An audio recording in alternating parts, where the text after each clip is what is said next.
தாங்கள் சிறுபான்மையினர் வாக்கை பெற வேண்டும் என்பதற்காக, அந்த வாக்குகளை தக்க வைத்துக் கொள்ள வேண்டும் என்பதற்காகவே மத்தியிலே ஆள்கின்ற ஆட்சிக்கு எதிராக தமிழ்நாட்டு மக்களை திசை திருப்புகின்ற முயற்சியிலே தொடர்ந்து ஈடுபட்டு வருகிறார்கள்.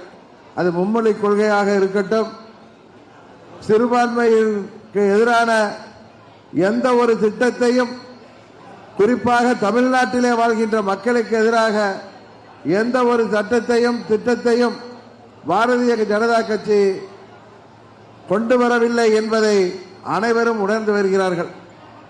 பிற மாநிலங்களிலே எப்படி பாரதிய ஜனதா கட்சிக்கு சிறுபான்மை மக்கள், குறிப்பாக நமது இஸ்லாமிய பெருமக்கள் வாக்களிக்கிறார்களோ, அதுபோல வருங்காலத்தில் தமிழ்நாடு முழுவதும் இஸ்லாமிய பெருங்குடி மக்களும் சிறுபான்மை மக்களும் பாரதிய ஜனதா கட்சி கூட்டணிக்கு, எங்களது தேசிய ஜனநாயக கூட்டணிக்கு ஆதரவளிக்கின்ற காலம் வெகு விரைவிலே வந்து கொண்டிருக்கின்றது.